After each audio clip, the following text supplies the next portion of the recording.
শুনতে পাচ্ছ? হ্যাঁ স্যার। হুম, আচ্ছা। মানে সাউথ ওয়েস্ট মনসুন উইন্ডটা কিভাবে ডিটারমাইন করছে সেটা বুঝতে পারলে? হুম। ওকে, আর একটা রিজন আছে, দেখো এখানে আছে সোমালিয়া। এই সোমালিয়া অঞ্চলে একটা কারেন্ট হয়, সেটা হচ্ছে কোল্ড কারেন্ট। ঠিক আছে, ওশিয়ানিক কারেন্ট যেটাকে বলছে। এই ওশিয়ানিক কারেন্টটা এখান থেকে এইভাবে বয়ে এইভাবে নিয়ে চলে আসে, এইভাবে নিয়ে চলে আসে। তাহলে এইখানকার যে ওয়াটার সারফেসটা, এখানে যে হট একটা ওয়াটার তৈরি হলো, এই ওয়াটারটা কি হলো, শিফট হয়ে গেল কারেন্টের জন্য, তাই না? সোমালিয়ান কারেন্ট এখানে একটা রোল প্লে করে। কিন্তু এই ক্ষেত্রে এখানে কোনো কারেন্ট, এরকম কোনো এফেক্টিভ কারেন্ট কিন্তু তৈরি হয় না। ওশানিক কারেন্ট এই জায়গাটাতে, যেখান থেকে এখান থেকে এইভাবে নিয়ে এসে ইন্ডিয়ান ওশিয়ানে ঢুকে যাবে, সেরকম কোনো কারেন্ট, এফেক্টিভ কারেন্ট নেই ওখানে। ঠিক আছে, সো এই রিজন গুলোর জন্য ইন্ডিয়ান ওশিয়ানে যে লো প্রেশার বেল্টটা ক্রিয়েট হয়, সেই লো প্রেশার বেল্টটা বেশি তীব্র হয়ে ওঠে। ঠিক আছে, এখানে ডিসিজ হওয়ার জন্য অনেকগুলো রিজন আছে, কিন্তু এখানে ডিসিজই হতে পারে না, যে লো প্রেশার বেল্ট গুলো ক্রিয়েট হচ্ছে। এবার ডিসিজ যখন হতে পারে না, লো প্রেশার বেল্ট গুলো ধীরে ধীরে একটা সাইক্লোনিক ফর্ম রূপ নেয়। রূপ নিয়ে যাবে কোথায়? রূপ নিয়ে তো ওই করমন্ডল কোস্ট, তারপরে তোমার আহ, যে ইস্টার্ন কোস্ট গুলো রয়েছে, নর্থ ইস্ট স্টেট, সেগুলোতে কিন্তু ধাক্কা মারবে নর্মালি। এখান থেকে একটা সাইক্লোন ক্রিয়েট করে, এখান থেকে একটা সাইক্লোন ক্রিয়েট করে, সেই সাইক্লোনটা যাবে কোথায়? হয় এইভাবে যাবে, এইভাবে ঢুকবে, হয় এইভাবে ঢুকবে, এইভাবেই তো ঢুকে, এইভাবেই তো ঢুকে। ঠিক আছে, এখান থেকে এইভাবে মুভ করে, তখনই কিন্তু এটা বেশি ডিস্ট্রাকটিভ হয়। ডিস্ট্রাকটিভ কিসের জন্য হচ্ছে সেটাও বললাম, কেন ডিস্ট্রাকটিভ হচ্ছে। হুম, এই যে দেখো এখানকার সোমালিয়ান কারেন্টের ক্যাপটা দেখো। বলছি স্যার, সোমালিয়ান কারেন্টের জন্য কি হচ্ছে? এই যে দেখো সোমালিয়ান কারেন্ট, এখানে ওশিয়ান কারেন্ট যেটা, হ্যাঁ, এখানে সাপোজ মনে করে এই জায়গাটা ওয়াটার সারফেসটা হট হয়ে গেছে, এখানকার ওয়াটার সারফেসটা হট। হ্যাঁ, ওয়াটার সারফেস হট হলে কি হবে? এখানে একটা লো প্রেশার বেল্ট তৈরি হওয়ার চান্স থেকে যাচ্ছে। এখন ওই সোমালিয়ান কারেন্ট কি করছে, এখান থেকে এসে এইভাবে ঘুরে যাচ্ছে, এখান থেকে কারেন্ট যাচ্ছে, আবার এখান থেকে ঘুরে চলে আসছে। তো ওখান থেকে ওয়াটার, হট কারেন্ট, হট ওয়াটারটা শিফট হচ্ছে তো এক জায়গা থেকে আরেক জায়গাতে। যখনই শিফট হবে, নিউ ওয়াটার বডি ওখানে যাচ্ছে, তার মানে কম্পারেটিভলি লেস হট ওয়াটার ওখানে চলে গেল। এখানকার যে ওয়াটার, হট ওয়াটার থাকছে, এটার সাথে মিশে গিয়ে আরো কম্পারেটিভলি লেস হট হচ্ছে। এইগুলো হচ্ছে একটা মাইনর রোল প্লে করে সোমালিয়ান কারেন্টটা। ঠিক আছে, বুঝতে পারলে? আর একবার বুঝাবো। হ্যাঁ স্যার, না বুঝেছি।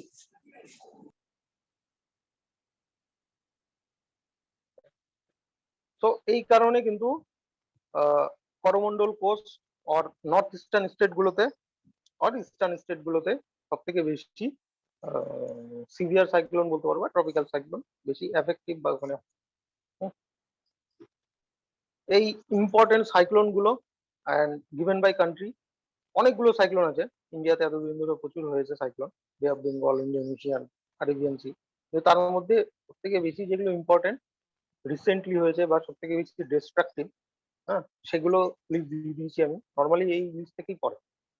ঠিক আছে, এই লিস্টটা মুখস্থ করে নেবে। হুম, কোন সাইক্লোন নাম দিয়েছে কোন কান্ট্রি, এইটাই, এই কোশ্চেন গুলোই পড়ে যে কোন কান্ট্রি দিয়েছে নাম, সাউথে কোন কান্ট্রি দিয়েছে। ঠিক আছে, তো এই লিস্টটা পড়ে নেবে। নেক্সট টপিক আসি, ড্রটে। হুম, সাইক্লোন সম্পর্কে আর কোনো কোয়ারিজ থাকলে বলবে। সবাই বুঝতে পেরেছো তো সাইক্লোনটা? হ্যাঁ দাদা। হ্যাঁ স্যার। চলো ড্রট স্টার্ট করি, ড্রট টপিকটা। অ্যাকচুয়ালি ড্রট কি? ড্রট হলো খরা। খরা কখন বলবো? খরা তখনই বলবো যখন কোন একটা রিজিয়নে যে অ্যাভারেজ রেইনফল আছে, বা মনে করো একটা কম নর্মাল রেইনফল, নর্মাল রেইনফলের থেকে যখন যে রেটটা রেটটা অনেক বেশি কমে যাবে এবং সেটা দীর্ঘ সময় ধরে চলবে, তখনই সেই অঞ্চলটাকে বলবো drought, region under the drought, তখনই বলবো।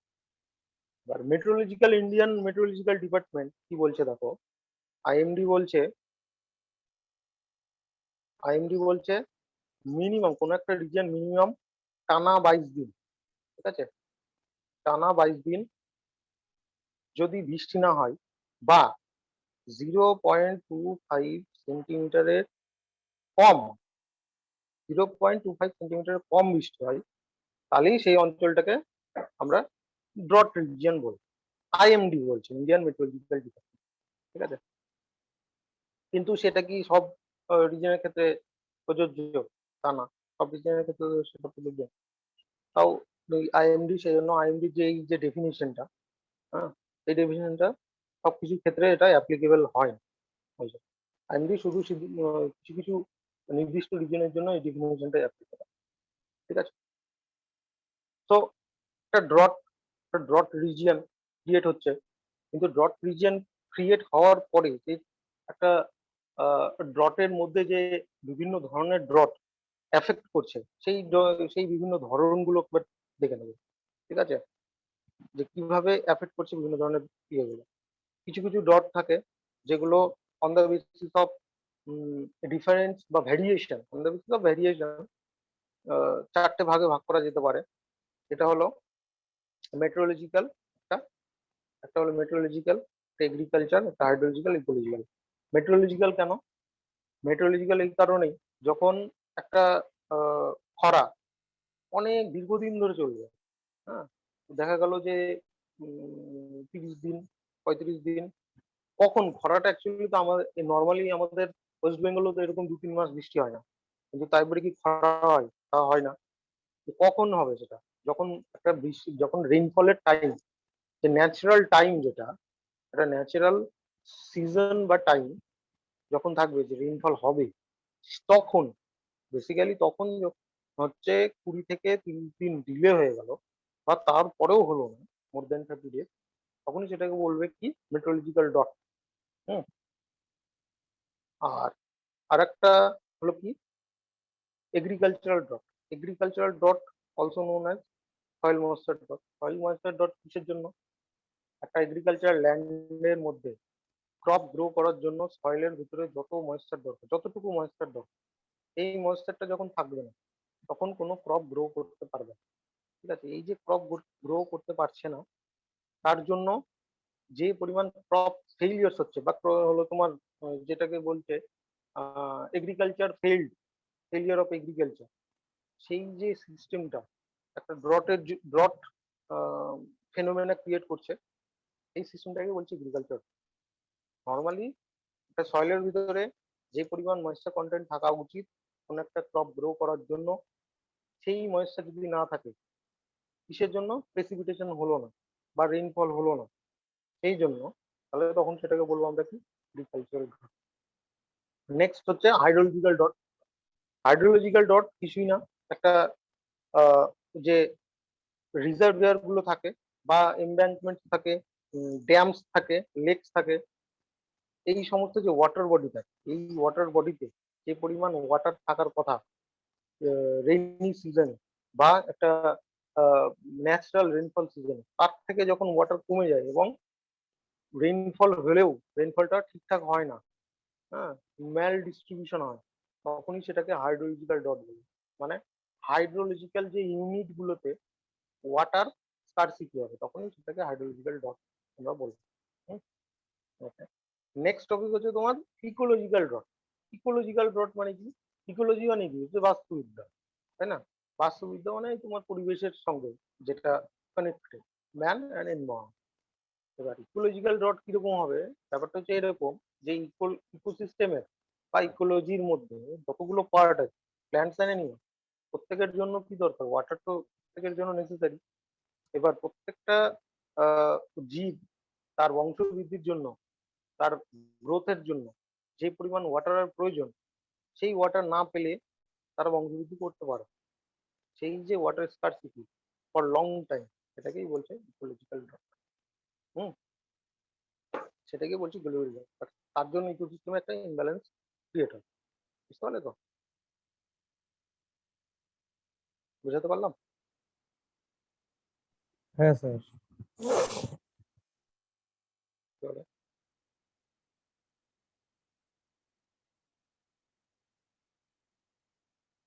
Drought prone area of India, এইখানে আমাদের পড়ার মধ্যে কি আছে? টাইপস অফ ড্রট, ঠিক আছে, নর্মালি আসে ওই হলো তোমার এমসিকিউ গুলোর মধ্যে অর এলস মেন্সে আসে কোশ্চেন, ঠিক আছে? 5 মার্কস or 10 মার্কসের কোশ্চেন আছে discuss about the types of drought prevalent in India. Or যেটা সব থেকে শর্ট কোশ্চেন সব থেকে বেশি আসে, যে drought prone areas, most drought prone areas option দিয়ে দিল এই, ঠিক আছে? আচ্ছা, ইন্ডিয়াতে ড্রট প্রোন এরিয়া 3টে ভাগে ভাগ। এক হলো তোমার surrounding areas of Rajasthan, surrounding areas of Rajasthan, আর এক হলো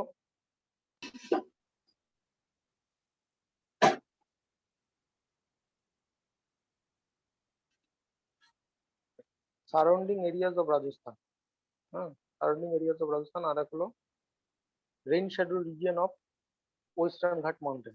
এর আগের দিন রেইন শ্যাডো রিজিয়নটা তো বুঝেছো, তাই না? Rain shadow region of western Ghat mountain and other region, other region গুলোর মধ্যে যেগুলো, ঠিক আছে? তো এখানে একটা কথা বলে দিই, সব থেকে বেশি ড্রট ফেস করে সাউথ ইন্ডিয়ার কিছু, যে সাউথ ইন্ডিয়ার কর্ণাটকা, তেলেঙ্গানা স্টেটের কিছু গ্রাম, আর ইউপি অ্যান্ড মধ্যপ্রদেশের কিছু গ্রাম বলতে পারো। এটা প্রত্যেকটা বছরই ড্রট এরা ফেস করে। এরা কোনো বছর হয়তো প্রলং টাইমের জন্য, একটা লং পিরিয়ডের জন্য ফেস করতে পারে, আর শর্ট পিরিয়ডের জন্য, কিন্তু এরা নর্মালি প্রত্যেকটা বছরই ড্রট ফেস করে, ঠিক আছে? সো ফার্স্ট যেটা করলাম সেটা হলো তোমার Rajasthan and surrounding areas first. Number 2 is Western Ghat Mountain, range of the region of Western Ghat Mountain and others, ঠিক আছে? রাজস্থান অ্যান্ড সারাউন্ডিং এরিয়াস, যেটাকে সম্পূর্ণটা আমরা কিন্তু ক্লাইমেটিক যখন ডিভিশন করি তখন কিন্তু আমরা কি বলি, যে arid or semi arid region, তাই তো? এই এরিয়াটাকে কিন্তু আমরা এই এরিয়াটাকে সম্পূর্ণ এরিড বলে দিই, যেহেতু এখানে আছে কি ডেজার্ট আছে, এখানে ডেজার্ট আছে, কিন্তু এই এরিয়াটাকে কি বলি, সেমি এরিড এরিয়া। এই এরিয়া থেকে সেমি এরিড এরিয়া বলি। সো এটা সেমি এরিড এরিয়া, এখানে একটা ড্রট রিজিয়ন ক্রিয়েট হয়, খুব এফেক্টিভ ড্রট থাকে এখানে, খুব এফেক্টিভ থাকে, নর্মালি প্রত্যেকটা বছরই থাকে, ঠিক আছে? গুজরাটের কিছু কিছু রিজিয়ন আছে যে কোস্টাল রিজিয়ন, কিন্তু এখানেও ড্রট হয়। ওরা অনেকে কোশ্চেন করে যে হলো স্যার, কোস্টাল রিজিয়নে এত বড় ওশিয়ান আছে, তা সত্ত্বেও এখানে ড্রট কেন, স্কারসিটি কেন ওয়াটারের, ইরিগেশনের জন্য জল কেন পাচ্ছে? আরে ওটা ওয়াশিয়ানি ওশিয়ান, আর বলে দিই ওটা ওশিয়ানিক ওয়াটার, ঠিক আছে? ওশিয়ানিক ওয়াটারে কি থাকে, স্যালিনিটি বেশি থাকে, which is not suitable for agriculture. Okay, so first যে ডিভিশনটা আছে সেটা বুঝতে পারলে, সেকেন্ড ডিভিশন আছে তোমার rain shadow areas of western ঘাট, যার মধ্যে কি কি পড়ছে দেখো। মাধবনগর, তারপরে তোমার বিদার, বিজাপুর, গুলবার্গ, রায়চুর, ঠিক আছে? তারপরে তোমার পড়ছে কর্ণাটকার মধ্যে কোয়েম্বাটোর, মাদুরাই, সালেম। আচ্ছা, এই রায়চুর অফ কর্ণাটকা, এটা একটা কোয়েশ্চেন আছে না, খুব ইম্পর্টেন্ট না এখানে হিস্ট্রির জন্য? হিস্ট্রিতে এটা খুব ইম্পর্টেন্ট থাকে মনে হয়, হ্যাঁ?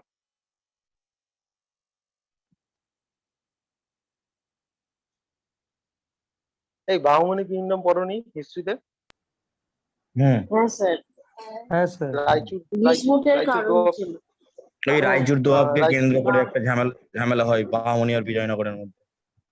এক্স্যাক্টলি ওটাই বলছি। আর বিজাপুরটা কিসের জন্য ফেমাস গো? গোলকোন্ডা, বিজাপুর, ওটা তো হিস্ট্রির মধ্যে একটা পার্ট, হুম হুম। তাই না? আর এখানেও এই মাদুরাইও একটা টপিক, সেটা হলো তোমার ইন্ডিয়ার কি বলে, টেম্পল সিটি বলে না, temple city of India. Okay, so topic বললাম, ঠিক আছে? তো এগুলো কি আসছে rain shadow areas of western ঘাট। রেইন শ্যাডো এরিয়া কিভাবে তৈরি হচ্ছে সেটা সাউথ ওয়েস্ট মনসুন যখন দেখলে কিভাবে আসছে তখনই বুঝতে পারলে কেন এখানে রেইন শ্যাডো রিজিয়ন তৈরি হচ্ছে। ওকে, আদার আদার ব্রড প্রোন এরিয়াস এর মধ্যে কি কি থাকছে দেখো, এই ইউপির যে ডিস্ট্রিক্ট গুলো, তারপরে পুরুলিয়া, ওয়েস্ট বেঙ্গল। পুরুলিয়াতে জানো, সবাই জানো যে পুরুলিয়াতে একটা ওয়েদার বলতে পারো বা রেইনফল স্কারসিটি অনেক বেশি দেখা যায়। পালামৌ অফ ঝাড়খণ্ড, হ্যাঁ, মির্জাপুর, বুন্দেলখণ্ড, প্লেটো, ঠিক আছে, বাঘেলখণ্ড অফ মধ্যপ্রদেশ। সো এই এরিয়াগুলো কিন্তু আদারের মধ্যে পড়ছে, ঠিক আছে। এই যে এরিয়াস গুলো, এই যে রিজিয়নস গুলোর নাম দেওয়া আছে, এই রিজিয়নস গুলো মুখস্থ করবে। এগুলোই সব থেকে ইম্পর্টেন্ট, অপশনে এগুলোই আসে, ঠিক আছে। এই এখন তো আবার স্টেটমেন্ট কনক্লুশন টাইপ কোশ্চেন প্রচুর দেয়, তো একসাথে দুটো তিনটে অপশন দিয়ে দিতে পারো, ওর মধ্যে একটা অপশন হচ্ছে ডিটেইল। ওকে, নেক্সট হচ্ছে তোমার ড্রট প্রোন এরিয়া প্রোগ্রাম। এই যে ড্রট, এই ড্রট হয়ে যাচ্ছে বছর পর বছর, প্রচুর পরিমাণে ক্ষতি হচ্ছে। এই ক্ষতির জন্য যে drought prone area programme, government একটা প্রোগ্রাম নিতে হবে, তো গভর্নমেন্টের তো এর জন্য মিটিগেশনের জন্য কিছু স্টেপ নিতে হবে। এই স্টেপটাকে ফার্স্ট যখন বোর্ড ক্রিয়েট করছে, সেই বোর্ড ক্রিয়েট করে যেই প্রোগ্রাম ইনিশিয়েট করছে, সেই প্রোগ্রামকে কি বলছে, drought prone area program. Okay, launch in 1973-74, almost 615টা ব্লক, 90টা ডিস্ট্রিক্টের 615টা ব্লক এই ড্রট প্রোন এরিয়া প্রোগ্রামের আন্ডারে পড়ে। এর অবজেক্টিভ গুলো কি কি ছিল? অবজেক্টিভ ছিল কি, এগ্রিকালচারটা অনেকটা সাইন্টিফিক ওয়েতে করার চেষ্টা করবে, 1 নম্বর। 2 নম্বর, ওয়াটার অ্যান্ড লাইফ স্টক যে ফার্মিং, সেটাকে ঠিকঠাক ইউটিলাইজ করবে। তারপরে দেখবো যে ইকোলজিক্যাল ব্যালেন্সটা যাতে নষ্ট না হয়, রিস্টোরেশন অফ ইকোলজিক্যাল ব্যালেন্সটাকে আরো রিস্টোর করার চেষ্টা করবে। এগুলো ছিল অবজেক্টিভ। তারপরে যে ড্রট ক্রপস গুলো আছে, যেগুলোতে ড্রটের মানে খরার যে প্রভাবটা কম পড়ে, সেই ইয়েগুলো ড্রট টাইম গুলোতে চেষ্টা করবো সেইগুলোকে কাল্টিভেট করা। হুম, তারপরে হচ্ছে তোমার ফরেস্টেশন কি করবো, এগুলো এগুলো ছিল তোমার অবজেক্টিভ। মেজার্স, কিছু মেজার্স নেওয়া হয়েছিল, এগুলো হচ্ছে কি, suitable farming methods in the drought area, ঠিক আছে, যেখানে সব থেকে বেশি ইন্টেন্সিটি ছিল, সেখানে সব থেকে বেশি সুইটেবল ফার্মিং মেথডস অ্যাডাপ্ট করতে হবে। তারপরে কটন, মুগ, পার্ল, মিলেট, সুইট, এগুলো ড্রট প্রোন এরিয়া গুলোতে চেষ্টা করতে হবে এগুলো বেশি চাষ করা। কিন্তু ইন্ডিয়াতে জানো যে ছোট জোতের স্মল ফার্মার সব থেকে বেশি, ছোট জোতের জমিগুলো সব থেকে বেশি, তাই না? এবার ছোট জোতের জমি যত বেশি হবে, তত বেশি কি হবে, এই কটন, তারপরে তোমার হুইট, এগুলো কি ছোট জোতের জমিতে চাষ ভালো হবে? এগুলো তো বেশি দিবে না, ফলন বেশি দিবে না, ফলনের থেকে খরচা বেশি হবে। কটন তো একটা লার্জ ইন্ডাস্ট্রি, সেটা করা সম্ভবই না ছোট জমি। তো এই জন্য এই প্রসেস গুলো এখনো পর্যন্ত সম্পূর্ণ কার্যকরী হয়নি। হ্যাঁ, তারপরে আছে by rain water harvesting. Rain water harvesting জানো কি process? What is rain water harvesting? Anyone? ওই বৃষ্টির জলকে ধরে রেখে যেটা চাষ। চাষ না অ্যাকচুয়ালি, হারভেস্ট করা মানে যে চাষ করা তা না, বৃষ্টির জলটাকে রিসাইকেল করে ওটাকে ইউজ করার জন্য তৈরি করা, ঠিক আছে। এবার আমরা ইউজ করব কোন কোন কাজে, সেটা আমাদের ব্যাপার থাকে। কেউ হয়তো ডোমেস্টিক ইউজে কাজে লাগায়, কেউ হয়তো খাওয়ার জন্য, কেউ স্টোর করে রাখছে, যেমন তামিলনাড়ুতে স্টোর করে রাখে ফর ইরিগেশন, ঠিক আছে, ওখানে এটা অলমোস্ট বাধ্যতামূলকই হয়ে গেছে তামিলনাড়ুতে। হুম, বিশেষ করে ড্রট প্রোন এরিয়া গুলো। আর হচ্ছে making high ones around the fields, adoption of terrace cultivation, using irrigation drip irrigation, ঠিক আছে। ড্রিপ ইরিগেশন মেথড ইরিগেশনের মধ্যে পড়া হবে, কি ড্রিপ ইরিগেশন মেথড আর এর কি কি ইয়ে আছে, ফেভারেবল কন্ডিশনস আছে, ঠিক আছে। তো এগুলো হচ্ছে তোমার ড্রট। ট্রেস কাল্টিভেশন বলতে ওই পাহাড়ের ধারে যেটা চাষ হয়। হ্যাঁ, আচ্ছা, ধাপ চাষ। ধাপ চাষ। এগুলো ছিল তোমার মেজার্স টু কোপ উইথ ড্রট। ওকে, ড্রট মোটামুটি একটা ওভারভিউ হলো। ড্রট নিয়ে কোনো কোয়েশ্চেন? ড্রটটা বুঝতে নো পারলে? স্যার, বুঝতে পেরেছি। ওকে, তো নেক্সট লাস্ট টপিক হচ্ছে flood prone areas of India. Flood, একটা ফ্লাড কখন কি বলবো, একটা ফ্লাড তখনই বলবো যখন মনে হয় কোনো একটা ওয়াটার বডি বা কোস্টাল এরিয়াতে, ওয়াটার বডির কোস্টও হতে পারে, এটা ওশিয়ান হতে পারে, সি হতে পারে, আর বে হতে পারে, আর লেক হতে পারে, একটা রিভারও হতে পারে। ঠিক আছে, তো ওয়াটার বডি যে ব্যাংক দুটো থাকবে, বোথ ব্যাংকে যে ল্যান্ড সারফেস থাকবে, সেই ল্যান্ড সারফেসটা যখন ন্যাচারালি জলের আন্ডারে বা আন্ডার দ্য ওয়াটার সাবমার্জ হয়ে যাবে বা ইনন্ডেটেড হয়ে যাবে, জলে নিমজ্জিত হয়ে যাবে, তখনই সেই ফেনোমেনা বা সেই কন্ডিশনটাকে আমরা ফ্লাড বলি। ঠিক আছে, নর্মালি সেটাকেই ফ্লাড বলে। যে কোনো ওয়াটার বডির চারপাশটা যখন সেই ওয়াটার বডি জলের আন্ডারে ঢুকে যাচ্ছে, নিচে ঢুকে যাচ্ছে বা সাবমার্জ হয়ে যাচ্ছে, তখন সেটাকে আমরা ফ্লাড হিসাবে ডিফাইন করতে পারি। হুম, একটা ফ্লাড ইন্ডিয়াতে যে ডিজাস্টার, যতগুলো ডিজাস্টার হয় তার মধ্যে এটা হচ্ছে 3 নম্বর ইম্পর্টেন্ট ডিজাস্টার। তিনটে থাকে, এক হলো সাইক্লোন, প্রচুর পরিমাণে ডিস্ট্রাকটিভ, কস্টলি হয়। তারপরে ড্রট অ্যান্ড ফ্লাড, এই দুটো প্রচুর প্রচন্ড পরিমাণে কস্টলি হয় for agricultural labours as well as farmer. কৃষকদের জন্য প্রচন্ড পরিমাণে কস্টলি হয়, ইকোনমিক হয়, ইকোনমিক। তো কি কি কজ আছে? তিনটে মেইন কজ আছে। এক হলো মেট্রোলজিক্যাল, মেট্রোলজিক্যাল মানে রেইনফল কিরকম হচ্ছে, প্রচুর পরিমাণে হেভি রেইনফল হবে।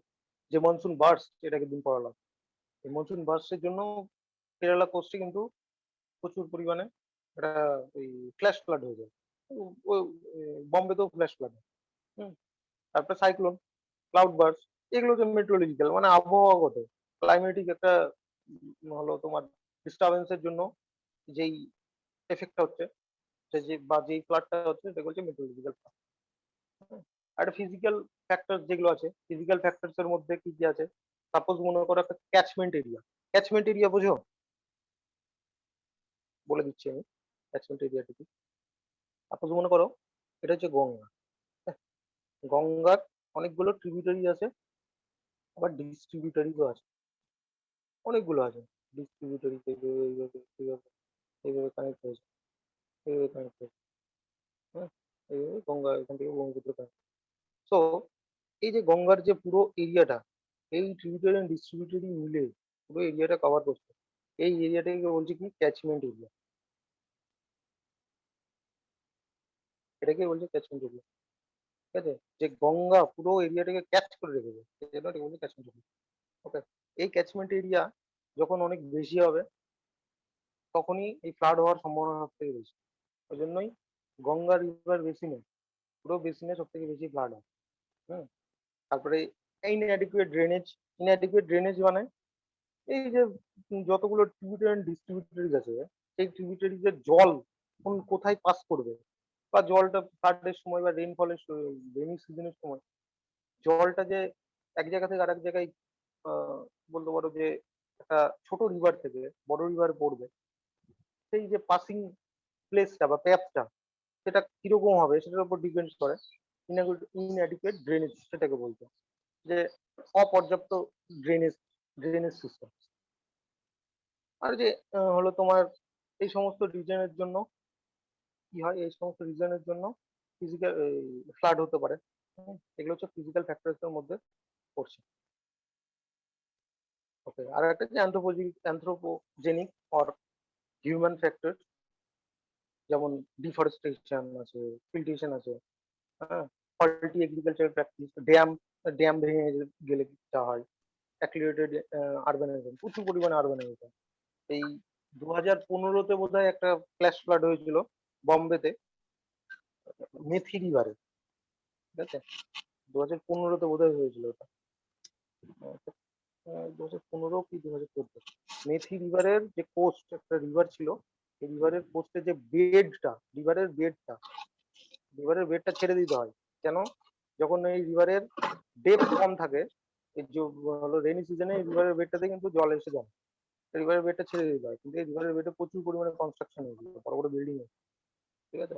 ওই জন্য ওই 2015-তে ওই ফ্লাডটাকে একদম আইএমডি ডিফাইন করে দিয়েছে যে হিউম্যান ফ্যাক্টরস বা অ্যানথ্রোপোজেনিক ফ্লাড, ঠিক আছে।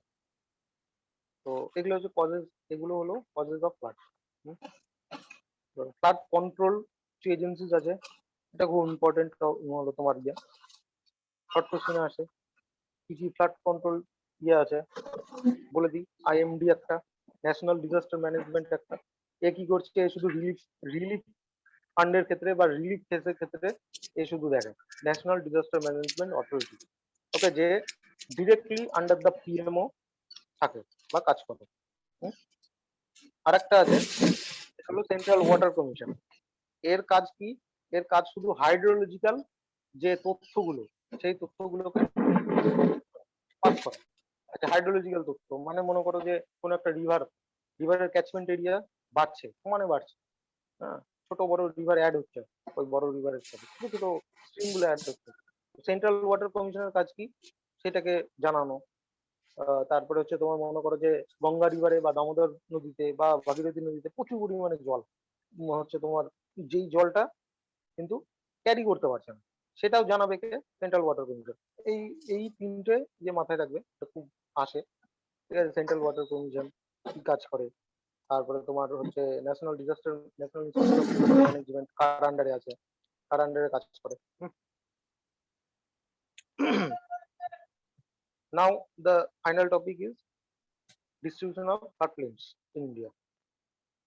সব থেকে বেশি যেই ফ্লাড এফেক্টেড এরিয়া আছে সেটা হলো Gangetic plain, number 1। Number 2, north western region of India, যেটা হচ্ছে পাঞ্জাব আর হরিয়ানা। আর একটা হচ্ছে ব্রহ্মপুত্র রিভার ভ্যালি বা ব্রহ্মপুত্র রিভার রিজিয়নও বলতে পারো, বা ব্রহ্মপুত্র রিভার প্লেনও বলতে পারো। আর একটা বলতে পারো কোস্টাল এরিয়া বা আদার্স এর মধ্যে, যেটা ছোট ছোট জায়গা। সব থেকে বেশি ফ্লাড এফেক্টেড আর ফ্লাড প্রোন এরিয়া হলো তোমার গ্যাংগেটিক রিভার ভ্যালি এরিয়া বা গ্যাংগেটিক রিভার রিজিয়ন। এখানে দুটো রিভার আছে যেটা খুব ফেমাস, এক হলো কোশি, যেটা জানো, আর একটা হলো দামোদর। এটা কেন ফেমাস গো? কোশিকে জিএস এর মতন বিহারের থাকে তো। দুঃখ বলা হয়। আর দামোদরকে, দামোদরকে কি বলে? River of sorrow, river of sorrow কোথাকার? ওই দক্ষিণ ভারতের। এই এই দক্ষিণ দামোদর দক্ষিণ হুম। ভারতে কোথা থেকে এসেছে? না না না, ভুল দক্ষিণবঙ্গের। হচ্ছে, দক্ষিণবঙ্গে ভুল হচ্ছে। ওখানে Kosi, sorrow of Bihar, and Damodar sorrow of Bengal, ঠিক আছে। সো এই দুটো রিভার কিন্তু এখানে বিরাট রোল প্লে করে, কারণ এখন তো তাও কোশি রিভারের ডেপথ অনেক কমে কমে গেছে। তারপরে কোশি রিভারের যে ওয়াটার ক্যারিং ক্যাপাসিটি বা ওয়াটার ক্যারিংও কমে গেছে, তাই ফ্লাড ইন্টেন্সিটিও আগের থেকে অনেক কমে গেছে। আগে খুবই ডিস্ট্রাকটিভ ফ্লাড হতো বিহারের কোশিতে, অলমোস্ট এভরি ইয়ার প্রচন্ড ডিস্ট্রাকটিভ ফ্লাড হতো। আর বেঙ্গলেও হচ্ছে দামোদর রিভারের ইন্টেন্সিটি কমে গেছে। এবার এই ইন্টেন্সিটি কেন কমে যেতে পারে, সেটার কারণ কেউ বুঝতে পারবে, বলতে পারবে কেন কমে যেতে পারে? যে ফ্লাডের যে ইন্টেন্সিটি, তো ন্যাচারাল ফেনোমেনন, এটা কমে গেল কেন, কেউ বলতে পারবে? চড়া পড়ে যাওয়ার কারণে, প্রচুর পরিমাণে বালি আসার কারণে নদীতে। হুম, এটা একটা রিজন হয়, ডিউ টু দা সেডিমেন্টেশন, যেটা বললে তুমি, ধরো সেডিমেন্টেশন বলে, সেডিমেন্টেশন প্রসেস, হুম। এটা একটা রিজন। ওকে, আর একটা যেটা মেন রিজন, কেন পপুলেশন ইনক্রিজের জন্য পপুলেশন বার্ডেন বেড়ে যাচ্ছে, ঠিক আছে। পপুলেশন বার্ডেন বাড়ছে বলে যে ন্যাচারাল যে আহ, মানে বলবো তোমার ন্যাচারাল ক্যাচমেন্ট এরিয়া বা ন্যাচারাল যে ফ্লোয়িং এরিয়াটা, ওটা ধীরে ধীরে কি হচ্ছে, হ্রাস পাচ্ছে, ঠিক আছে, ধীরে ধীরে ডিক্রিজ হচ্ছে, ইন্টেন্সিটি কমে যাচ্ছে ওই জন্য। আর একে তো আগের থেকে অনেক বেশি রেইনফল ইন্টেন্সিটি অনেক কমে গেছে, হ্যাঁ। তো এই সমস্ত কারণে, আর তার মধ্যে গঙ্গার কিছু ট্রিবিউটারিজ আছে যেগুলো ট্রিবিউটারিজ এর ওয়াটার ক্যারিং ক্যাপাসিটিও কমে গেছে। তো গঙ্গার কিছু ট্রিবিউটারিজ যদি ওয়াটার ক্যারি কম করে, আলটিমেটলি এই সমস্ত রিজিয়নে সব থেকে বেশি ওয়াটার আসে, কারণ এখানকার যতগুলো স্ট্রিম আছে সব স্ট্রিম এখানে এই বেঙ্গল, বিহার, ঝাড়খণ্ড এই রিজিয়ন গুলোতে সব থেকে বেশি ওয়াটার এসে ঢোকে। হুম, সেই জন্য দেখবে যে যখনই রেনি সিজন হয় প্রচন্ড পরিমাণে মারাত্মক ইয়ে ধারণ করে। তাই আগে থেকে ইন্টেন্সিটিটা এই সমস্ত কারণের জন্য কমে যায়। এখানে একটা পপুলেশন বিরাট রোল প্লে করে। ওকে, কোন কোন স্টেট পড়ছে দেখে নাও। উত্তরাখণ্ড এই ইয়ের মধ্যে পড়ছে, উত্তরাখণ্ড, ইউপি, হিমাচল প্রদেশ, হরিয়ানা, বিহার, ওয়েস্ট বেঙ্গল, ঝাড়খণ্ড, ছত্তিশগড়, মোটামুটি এই নর্থের স্টেট গুলো, নর্থ ইস্টার্ন স্টেট গুলো আর সেন্ট্রাল স্টেট গুলো মোটামুটি পড়ছে। নেক্সট হচ্ছে ব্রহ্মপুত্র রিভার রিজিয়ন। এটা মোটামুটি এন্টায়ারলি বেস বলতে বলো আসামের ওপরই বেশি ক্ষতি করে, আসামের ওপরই বেশি ক্ষতি করে। গত বছরই একটা আসামে বিরাট ফ্লাড হয়েছিল না? গত বছর হ্যাঁ, একটা বড় ফ্লাড কাজিরাঙা হয়েছিল, পুরো ডুবে গেছিল। ডুবে গেছিল। তো এই যে ব্রহ্মপুত্র রিজিয়নটা, এটা ম্যাক্সিমাম অলমোস্ট 66%ই এফেক্ট করে আসাম ভ্যালির উপর। আর কিছুটা এফেক্ট হয় কোথায় বলতো, north Bengal as well as সিকিমের কিছুটা। ঠিক আছে, এমন না যে মেঘালয়ের কিছুটা অংশ আর অরুণাচল প্রদেশের কিছুটা অংশ এফেক্ট হয় না, অবশ্যই হয়, কিন্তু কম্পারেটিভলি আসামের তুলনাতে বা বেঙ্গলের যে তুলনায় এদের থেকে অনেক কম এফেক্ট হয়। আর হলো তোমার মেঘালয়ে কি এফেক্ট হয়, মেঘালয়ে তো সারা জীবন বৃষ্টি হয়, তাই না? মেঘালয়ের দুটো এর আগের দিনই পড়েছি, দুটো জায়গা আছে, একটা মৌসিন কি রামে। চেরাপুঞ্জি, চেরাপুঞ্জি, মৌসিনরাম। চেরাপুঞ্জির মৌসিনরাম। চেরাপুঞ্জি, মৌসিনরাম। ঠিক আছে, মৌসিনরাম হচ্ছে সব থেকে কি ওয়েটেস্ট প্লেস অফ ইন্ডিয়া, তাই না? হুম। আর মৌসিনরামের অ্যাভারেজ অ্যানুয়াল রেইনফল কি 1200 সেন্টিমিটার। এটা মাথায় রাখবে, এটা সব কিছু জানা থাকবে। তো এই মেঘালয়ে অলমোস্ট সারা বছরই বৃষ্টি হয়। আর তিনটে মাউন্টেনও আছে এখানে, তিনটে মাউন্টেনও হুম। আছে যেটা ফিজিওগ্রাফিতে পড়েছো, বলে দিতে আর একবার। গারো, খাসি খাসি জয়েন্ট। আর জয়ন্তী। জয়ন্তীয়া পরপর আছে। হ্যাঁ, এটা গারো, এটা খাসি, এটা জয়ন্তীয়া পরপর আছে। ঠিক আছে, অনেক সময় কোয়েশ্চেনে কিরকম আছে, এটা খুব খুব মানে ভালো কোয়েশ্চেন। অনেক সময় কোয়েশ্চেনে ছবি দিয়ে দেয়, ছবি দিয়ে হলো ডিমার্কেট করা থাকে মাঝখানেরটা দিয়ে কোয়েশ্চেন মার্ক দেওয়া থাকে, অপশন দেওয়া থাকে এটা কোন পার্ট। ঠিক আছে, তো ওই ম্যাপ দেখার সময় একবার দেখে নেবে। তো আসামের যে আসাম ভ্যালিটা সম্পূর্ণটাই ইনন্ডেট হয়ে যায় ব্রহ্মপুত্র ইয়ের জন্য, ব্রহ্মপুত্র রিভারের ফ্লাডের জন্য। হ্যাঁ, অলমোস্ট 2 বছর বা 1.5 বছর পর পরই ফ্লাড হয়। হ্যাঁ, এই ইয়েতে সিজনালি আসামে। আর আসামে কোথায় কোথায় হলো হয় সেটা একবার দেখে নিই। দেখো আসামে কোথায় কোথায় হয়। আহ আসামে দেখো এই ধুবড়ি সব থেকে বেশি এফেক্টেড এরিয়া। ধুবড়ি, কোকরাঝাড়, বরপেট, জোরহাট, শিবসাগর, গুয়াহাটি, মঙ্গলদৈ। ঠিক আছে, এই সমস্ত জায়গাগুলোতে ডিব্রুগড়, তেজপুর, এই সমস্ত জায়গাগুলো সব থেকে বেশি এফেক্ট হবে। আচ্ছা, বরপেট অ্যান্ড জোরহাট এই দুটো একটু মনে হয় একটা জিএ কোন একটা ট্র্যাডিশনাল হুম। জিকে তো বোধহয় আছে না? হুম, কি আছে গো? বারপেটা। জোরহাট বারপেটা। এই দুটোতে কি আছে জানো? কিছু একটা আছে না? হুম। ন্যাশনাল পার্ক না কিছু একটা আছে বোধহয়, বরপেট অ্যান্ড জোরহাট।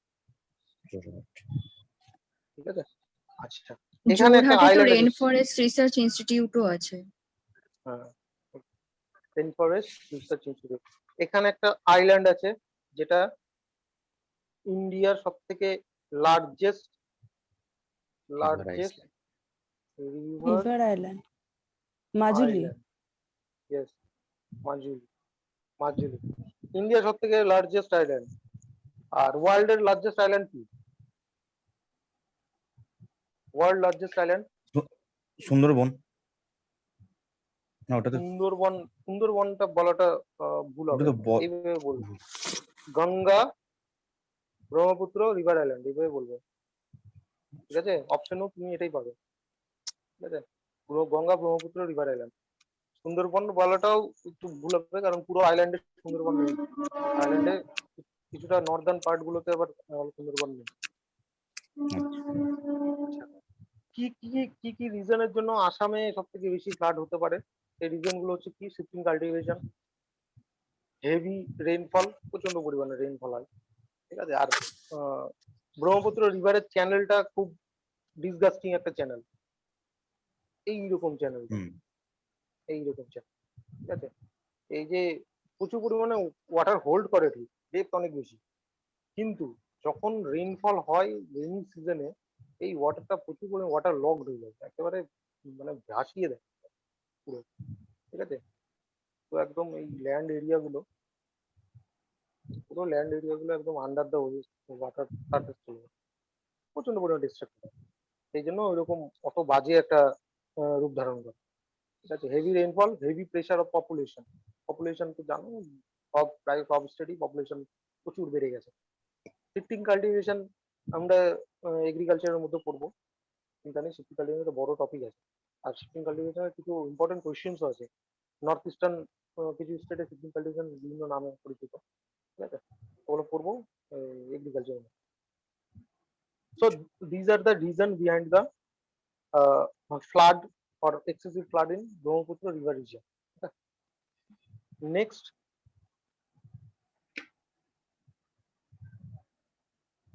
আর একটা আছে, আর দুটো আছে, সেটা হলো তোমার কি, এই north western Punjab region.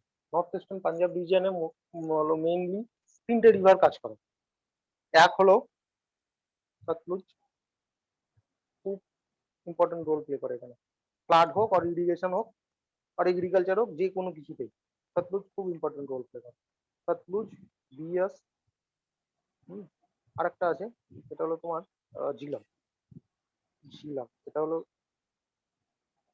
Jammu Kashmir Jhelum. এই তিনটে রিভার, অলমোস্ট এভরি ইয়ার এখানে ছোটখাটো একটা ফ্লাড হয় এই তিনটে রিভারের জন্য। কেন হয় দেখো, এখানে ইরিগেশন এত ভালো, তারপরে তোমার এগ্রিকালচার এত ভালো, তার সাথে হলো ফ্লাডের রিজনটা কি, ফ্লাডের এখানে এতগুলো রিভার আছে, ইন্দাস রিভার আছে, ইন্দাস রিভারের যে যতগুলো ট্রিবিউটারিজ আছে, প্রত্যেকটা ট্রিবিউটারিজ তো ইন্দাস রিভারের এখানে দিয়ে চলে যাওয়ার কথা। এইখানে এত বড় ফ্লাড হয় কি জন্য? ফ্লাডটা হয় অ্যাকচুয়ালি এই যে রিজিয়নটা কি বলতো, ফ্ল্যাট টাইপের, ঠিক আছে। ফ্ল্যাট রিজিয়নে ডেপথ কম, সতলুজ, রিয়াস, এই সমস্ত রিভারের এখানে ডেপথ কম মানে গভীরতা কম। পাশাপাশি এখানে পপুলেশন দিন দিন বাড়ছে, পপুলেশন বাড়ার জন্য কি রিভার বেডে এসে কনস্ট্রাকশন হচ্ছে, হ্যাঁ, নদীর এমব্যাঙ্কমেন্ট ছাড়ছে না তো, সব জায়গাতেই ছোট ছোট যে কোনো এখন এখন পপুলেশন এত বেড়ে গেছে সেই জন্য। সো এখানে কি হচ্ছে, ড্রেনেজ সিস্টেম খুবই বাজে, যে ন্যাচারাল ড্রেনেজ সিস্টেম, ওই হলো হিউম্যান ড্রেনেজ সিস্টেম না, হিউম্যান রিভার ড্রেনেজ সিস্টেমটাকে কোনোভাবে ইনফ্লুয়েন্স করতে পারে না। ন্যাচারাল ড্রেনেজ সিস্টেমটা খুব বাজে। এখান থেকে যখন ওই ওয়াটার পাস হয়, রেনি সিজন হোক আর আদার অন্য সময়, এই তোমার স্নোফল যখন হয় নর্দার্ন যে স্টেট গুলোতে যখন প্রচুর পরিমাণে স্নোফল হয়, তখন ওই স্নো গুলো কিন্তু গলে এখান থেকে যেতে পারে। কিন্তু যখনই এখান দিয়ে যে ওয়াটার পাস হচ্ছে, ওয়াটার পাস হওয়ার সময় এই জায়গাটাতে ড্রেনেজ সিস্টেম এতটাই বাজে যে এখানে সাথে সাথে ফ্ল্যাশ ফ্লাড সাথে সাথে হয়ে যায়, বেশিক্ষণ হোল্ড করে রাখতে পারে না। ডেপথ কম, পপুলেশন প্রেশার অনেক বেশি, পাশাপাশি insufficient drainage system, natural drainage system, ঠিক আছে। তো this are the reason behind the flood or flash flood in the north western reason. Jammu কাশ্মীরে ঝিলাম রিভারের যে এমব্যাঙ্কমেন্ট আছে, যে ঝিলাম রিভারের যে নদী তীরবর্তী অঞ্চল আছে, সেখানেও প্রচুর পরিমাণে ফ্লাড হয়। কি কি রিজিয়ন আছে নর্থ ওয়েস্টার্ন রিজিয়নের মধ্যে, কি কি আছে সেটা একবার দেখে নিই। দেখো, পাঞ্জাব হরিয়ানা আছে, তারপরে তোমার কি কি রিভার আছে দেখে নাও, সতলুজ, বিহার, ঘাগর, হ্যাঁ, তারপরে মারকান্দা। এই চারটে রিভার খুব ইম্পর্টেন্ট, এই রিভার চারটে মাথায় রাখবে। কোয়েশ্চেন আছে, name the rivers or point out the rivers which are responsible for the flash flood in the region or northwestern region of India. আর এর ভাবেও মেনশন করা থাকতে পারে, পাঞ্জাব হরিয়ানা এই ধরনের এইভাবেও মেনশন করা থাকতে পারে।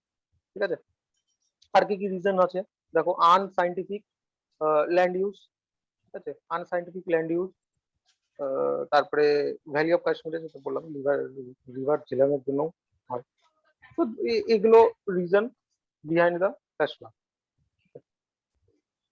আর আরেকটা রিজন আছে flood prone areas of coastal plains, ওই কেরল, তামিলনাড়ু, মহারাষ্ট্র, গুজরাট এই সমস্ত কোস্টাল প্লেন্সে ফ্ল্যাশ ফ্লাড হয়, খুব এখানেও ডিস্ট্রাকটিভ হয়।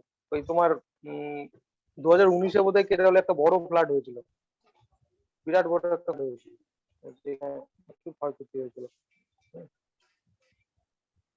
তো এই ফ্লাড রিজন গুলো একবার দেখে নেবে। আর ফ্লাড কন্ট্রোল যেটা ম্যানেজমেন্ট, ফ্লাড কন্ট্রোল ম্যানেজমেন্ট, এই 5টা পয়েন্ট মাথায় রাখবে। পয়েন্ট গুলোই বেশি ইম্পর্টেন্ট, পয়েন্টের ভিতরে ডেসক্রিপশন বেশি ইম্পর্টেন্ট না, পয়েন্ট গুলো, এগুলো পয়েন্ট যদি বুঝতে পারো তাহলে নিজে লিখে দিতে পারবে। ওকে, ফ্লাড ফোরকাস্টিং, ফোরকাস্টিং কে করে? ফোরকাস্টিং করে national water commission, national water commission forecasting করে। 1958-এ ফার্স্ট ফোরকাস্টিং করেছিল ন্যাশনাল ওয়াটার কমিশন, বুঝতে পারলে তো? এই ফোরকাস্টিং, এই যে ফার্স্ট ফোরকাস্টিং করেছিল, এই ফোরকাস্টিং এর কাজ কি? অ্যাকচুয়ালি ফ্লাড কোন কোন রিভারে ফ্লাড আসতে পারে সেটা জানিয়ে দেওয়া।